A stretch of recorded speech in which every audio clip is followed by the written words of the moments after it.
The world is evolving at a faster pace than ever before, and as we begin the path to recovery after worldwide disruption, this podcast explores how design industries can adapt to changing expectations and create better futures for both their businesses and consumers. I'm Carla Bizashi, CEO of WGSN and your host this week. You're listening to Create Tomorrow, the WGSN podcast.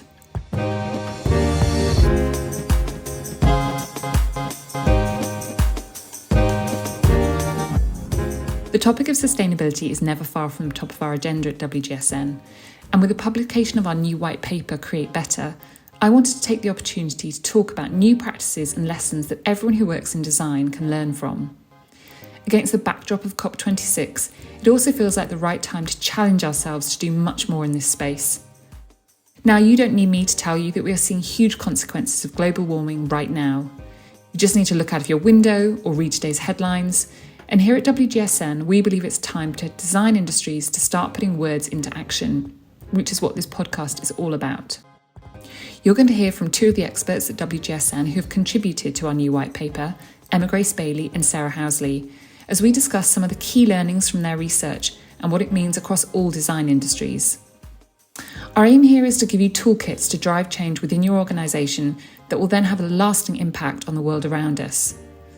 The past 18 months have been hard on everyone, but they have shown that we have amazing resilience, and I believe all those reserves and all the things that we've learned will stand us in good stead to move forward in a more positive way. So Emma, let me start with you. You are sitting in our beauty team at WGSN, but have a view about sustainability across multiple different industries. You're a key member of our sustainability board. As you were doing the research for this white paper, were there any questions that were coming up from clients time and time again that you thought were really important for us to prioritise in terms of finding these practical solutions? Yeah, one that we get time and time again is how we can scale these solutions up and how we can actually make sustainable solutions available to more and more people at a really affordable price range and also make them accessible. And that's something we've seen a lot in the beauty industry, but I know across all the other industries as well. And it's this concept of democratizing sustainability that I find like a really interesting point to discuss. And that's because it's really no longer sort of the reserve of sort of people with more disposable income effectively to be able to have and live a more sustainable lifestyle. It needs to be open to everyone. And in my view, it's becoming much more of a human right now to be able to live that more ethical and sustainable lifestyle. And so when it comes to beauty in particular, especially personal care, which obviously we're using every day, day in, day out, we go through so many, bottles of shampoo and conditioner, all these sorts of things. We need to be able to access those sustainable solutions like on our front door, down the road, in our sort of local supermarkets. And that's what's really coming through in the latest innovations within the beauty space to make it much more accessible. So, for example, like milkman delivery services is one thing that's coming back, which I love, and it's coming back for personal care. So there are so many different ones out there now. Loop is one of the biggest ones, sort of in partnership with TerraCycle, and they actually witnessed quite a big boom last year in the pandemic, even though we were sort of all maybe a bit more afraid of cross-contamination, hygiene concerns with packaging coming through their front door. They actually grew quite considerably. And that's because it's the ease of it, the convenience of it, is someone will just pick up your empty packaging, take it away, refill it and post back a refilled one. And it's that sort of level of convenience because we're so used to it now, so used to the convenient level of sort of our lifestyles and how we consume, that anyone working to create a more sustainable product really needs to prioritise that sort of price point, ease of access and accessibility. That's one of the main things we get asked. I think it's really interesting because there's been a lot of debate about who is driving this. Is it consumers driving it or is it businesses driving it? And I think it's an interesting conversation to have, but the debate has moved on from that. I think if you care about the world that you live in, it doesn't matter whether consumers are demanding or not. Now is the time for you to step in. But if you're not doing that at an affordable price point, then yes, this becomes the preserve of those with large disposable incomes, which means we're never going to hit that kind of critical mass to make a difference. And it worried me last year during the pandemic when lots of those headlines about environmental impact and climate change, were pushed off the front pages, or the proverbial front pages it was, because we weren't buying newspapers, because we were talking about the pandemic and we were talking about COVID, which was appropriate. But behind closed doors, I was still talking to CEOs and decision makers in creative industries who were still crucially worried about, what does the future going to look like? If their business managed to survive the pandemic, what kind of impact should they be having and how could they plan for that at was, let's face it, a very, very difficult time. So it's good that conversation is moving on, and it's great to hear stories of brands that actually have done well when they are putting sustainability, at the forefront of their business planning.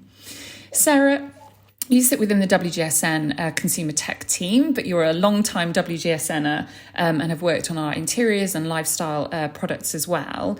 If we start with tech, now this is an area which has the opportunity to, fundamentally change all our lives.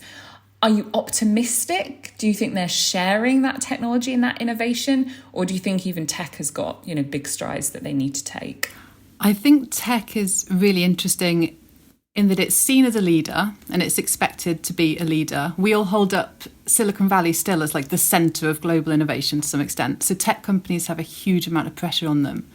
But when I go in and I speak to the teams who are working on the design of the products or the product development, they are not so confident that they are claiming that reputation that they could be. They're actually looking to other industries who they perceive as being a little bit more advanced. So a lot of tech companies have actually said that they see the fashion industry as being really advanced in this. I think partly because the fashion industry is getting a lot of the blame at the moment in the sustainability conversation. There's a lot of talk about fast fashion and how much clothes we buy and wear and throw away, and there's just a lot of focus on fashion to improve. Tech, to some extent, is not getting that consumer pressure. Although it's starting to now, because over the past year, consumers have really woken up to digital emissions, and they're realising that watching Netflix or gaming uses a huge amount of energy, and that's going to be an issue. So it's definitely coming for tech. So they're very willing to look cross-industry for solutions, particularly in materials, because in fashion and interiors, we're seeing material solutions being scaled that the tech companies can then take advantage of, like the Mycelium podcast that you did recently. Mycelium started in fashion as a luxury item. That's going to trickle down to commercial level, and then that's going to come over to tech. But the other very specific challenge that the tech industry faces is right to repair. And that's an area where regulation is forcing them to act. A lot of our clients are kind of waiting for regulation to kind of come and force them to act. But in tech, it's very much happening because they are now required to curb planned obsolescence, to make products last for longer, to provide repair services and to keep spare parts in circulation. So they're having to change how they design things so that they can be reused and repaired. They're having to design for disassembly. They're having to think about how they use glue to hold components together, because glue just makes things impossible to recycle or to open. They're having to think about how consumers can open and repair the products themselves. So there's a total mindset shift happening that has actually been driven by regulation in this case. I think it's really interesting, the point about fashion, and I should mention here that the fashion portion of this white paper we did in partnership with Copenhagen Fashion Week, and I've been spending a lot of time with that organisation. Part of that was judging an award entry, and it was really interesting within that it was lots of the small startup fashion labels who were able to move much more quickly. They're being more innovative in this space, while the large ones that have been around for a long time are struggling because their supply chains are set up in a certain way because of their hiring practices, their office, travel, all of those things that come into it. And again, I guess I'm optimistic and inspired by the fact that there are these small startups who are putting this right at the centre of what they do. And having good results as a consequence. And now you've got these bigger companies learning from them. And I think if that kind of open source sustainability, we sometimes joke about that as a word at WGSN, but kind of opening up the learning, which is definitely something we want to do with that white paper. And I've been very encouraged by how people were generous to share the things that they're learning, because they believe that if more of their competitors actually have access to that information, then collectively we can, make a bigger difference here.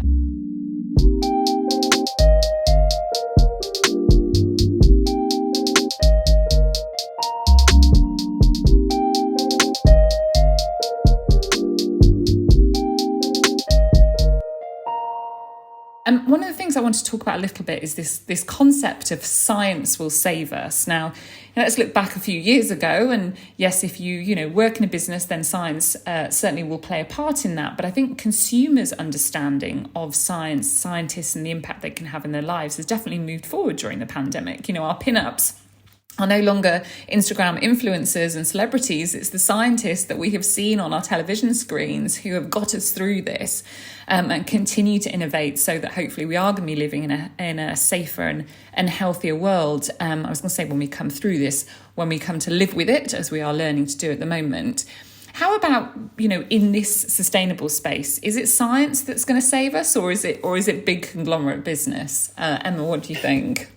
It's definitely a combination of both. There's not one sort of silver bullet to solve this problem, but science definitely plays a huge role in how we can move away effectively from our reliance on nature, which is obviously what many of the industries we serve do. Speaking from a sort of beauty perspective, and especially in regards to the massive boom there's been in the last sort of 5 to 10 years around natural and organic products, which consumers, are seeking for their sort of safety credentials, and they think it's better for their bodies, and there's lack of toxins and chemicals. The flip side of that is that by producing all these natural and organic products and ingredients, we're harvesting from nature. We're relying on the planet to give us those ingredients and those raw materials, and it's just not going to give it to us forever. Like our land can't really sustain the level of harvesting that we need for things like skincare and makeup. And so what's happening is science is sort of coming in to play a part through biotechnology.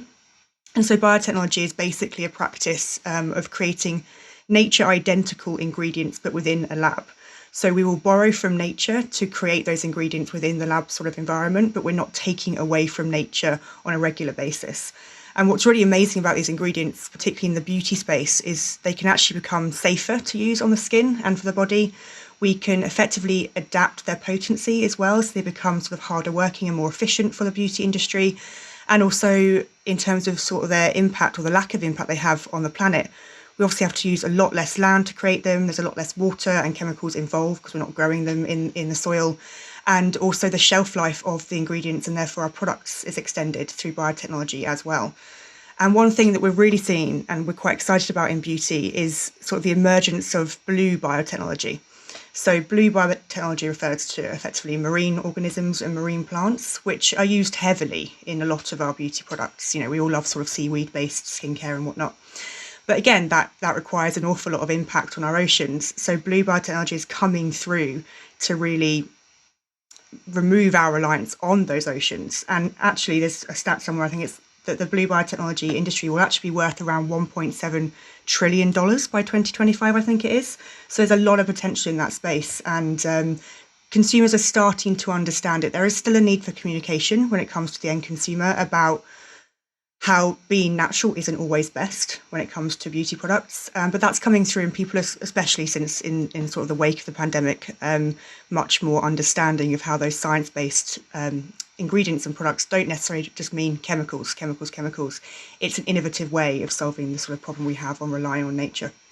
I do think, especially in the beauty industry, consumers are becoming much more interested in educating themselves about all the different ingredients. And we've obviously got this slew of brands now who put the ingredient front and centre rather than the product. You're buying into a particular acid or peptide rather than a moisturiser or a serum. And that's actually quite a new thing. I'm thinking back to my journalist days when I was at Marie Claire, and it really was, everything had to be totally organic. That was what was on trend and fashionable at that time. But it has really flipped, and I do think the pandemic probably has had a big kind of play in this. So I wanted to talk to you a little bit about this idea of regenerative, which is probably one of the biggest buzzwords around sustainability at the moment. What does this mean? And practically, what does it mean as well? Is this, is it something that brands need to know about at the moment? Or do you think this is just a kind of passing fad within that very broad church of the sustainability world? Yeah, it's a great question, because I think language really matters, and we have to really think about the language we use, because we're in such a crucial period for communicating the environmental crisis. If we don't get the language right, we can lose people. So regenerative has got a lot of attention at the moment. It's kind of the sustainability version of metaverse, in that everyone wants to use it constantly, and some of the people using it don't know the definition of it. It's very simple. It simply means to actively improve the condition of the planet. So rather than having a neutral imprint where you make no impact or you restore the impact you have back to zero, you're leaving it in the positive. So you're having a climate positive impact.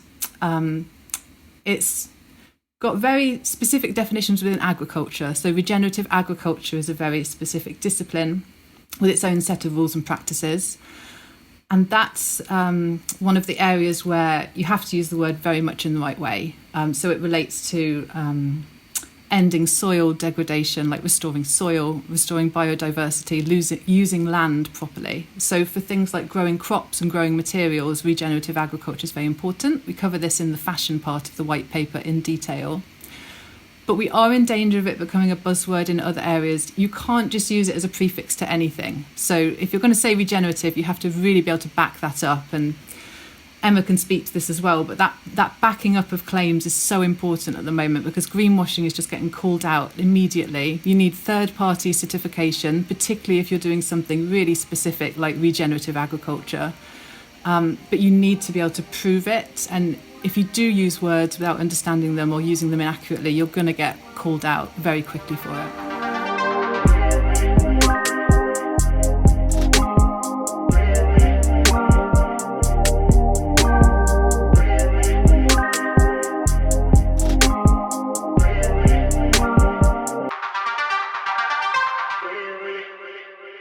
Let's talk about distribution at the moment, because packaging is a huge issue, but also a huge opportunity. And again, that's across multiple different industries at the moment. I'm seeing, as someone who works from home a lot now and all those things coming through the door, in the last 18 months, I've seen an improvement on that front, but we're definitely not at, an ideal scenario at the moment. Are there any innovations in this space that you think are worth calling out at the moment, or any areas that businesses should really be focusing on? Emma, what about you in the beauty space? So the sort of 3Rs mantra is where we really need to be focusing our attention on. So reduce, reuse, recycle. Obviously going down in elements of importance. But what I'm really seeing at the moment, and a huge focus in the beauty industry, is on that recycling part, because ultimately, and I reckon we can all speak to this, despite the fact we've been recycling for a number of decades, it is still incredibly confusing to recycle. Even I don't know how to recycle the majority of things in my home, even though I write about this and research it on quite a regular basis.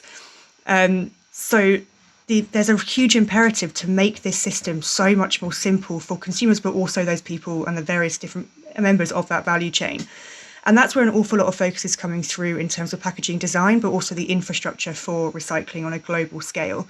So what's quite interesting, you might have seen it over the last couple of years, I'd say, terms like compostable and biodegradable have been emerging when it comes to packaging. And going back to Sarah's point on language, this is really important because both of those terms are effectively lulling us into a false sense of security that our waste is disappearing into nothing. But they're being utilised in the incorrect way, realistically, because what they effectively mean is anything's biodegradable.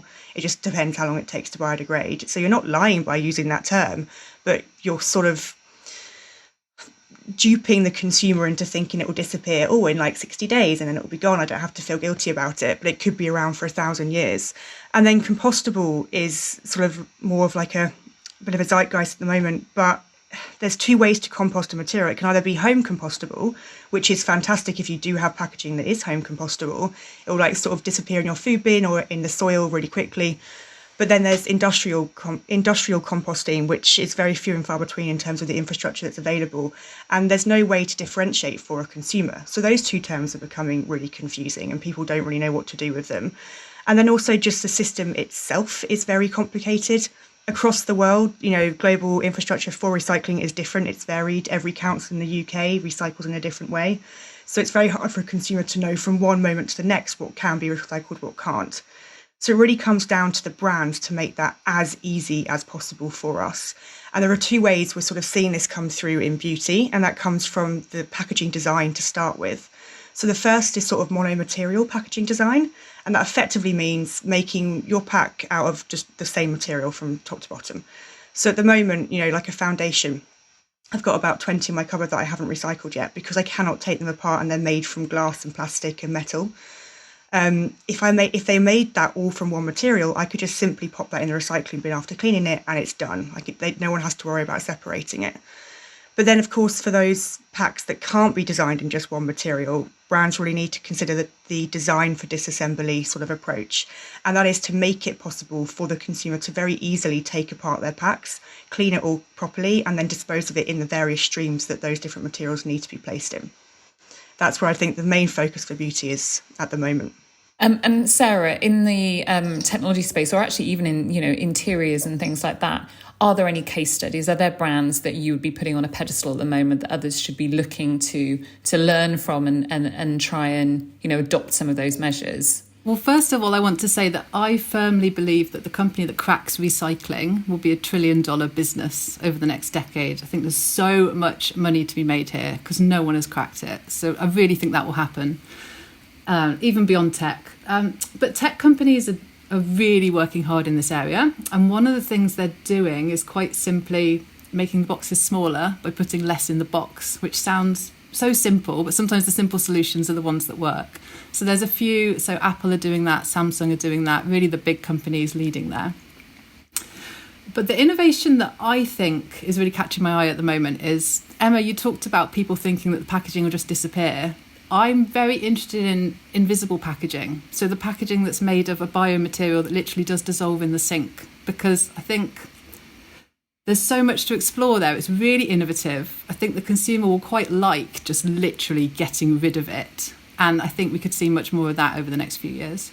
Yeah, that I mean, I guess that's the holy grail there, isn't it? But once it's more broadly known about, then I can see that's something that consumers will clamour for. There is I walk around my village now. We're all in, little communities, and the amount of black bags going out, but the amount of recycling bags as well. And I wouldn't say we're at 50-50, but it's not far off it. But that's a whole mess of stuff in those recycling bags. And I want it to be easy. We are, not all of us, but there is, there's a degree of laziness there as well. And it's that collective, if everyone was able to do that more easily, then collectively, then we're going to have a more positive impact. Just to round things up, are there any things that you learned while you were doing this research that you weren't aware of before that really surprised you, either in a good or bad way, in terms of, how these industries are going to move towards a more sustainable future? Sarah, I'll pick on you first.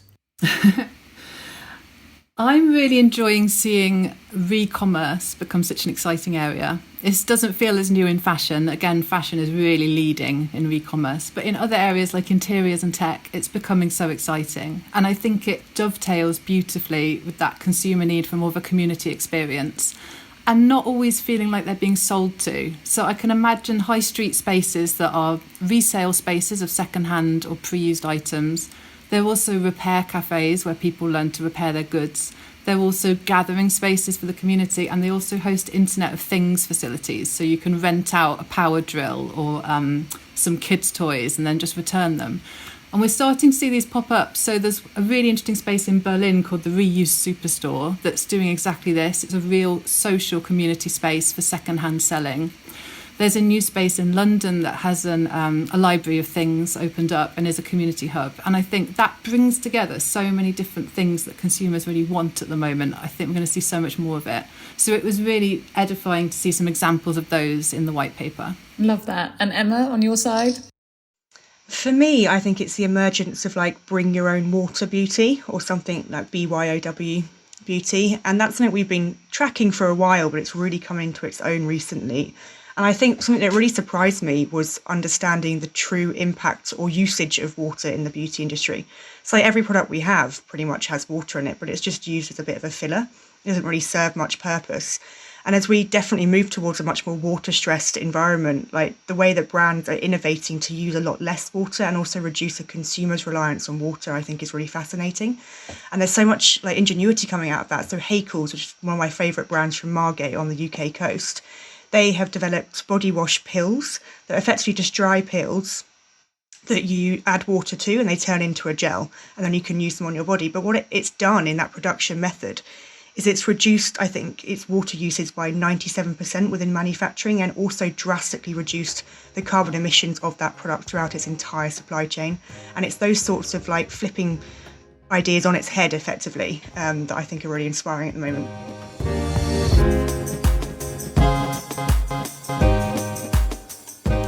I hope you enjoyed the session and take lots away from it. We're really looking forward to seeing what we're all able to do as a community to drive positive change in the world around us. Don't forget, if you're a WGSN client, our sustainability glossary is now available on the WGSN website for you to use right away, as well as get access to our white paper. Thank you so much to Emma and Sarah for taking the time to join me today, and as always, thank you for listening. If you've enjoyed what you've heard, then please subscribe to the show, which is available on all major podcast platforms. And if you really like what you've heard, then please leave us a rating and review on iTunes. If you're interested in more of what we've been talking about today, then head over to WGSN.com, where you can find out how you can get access to all our insight and analysis.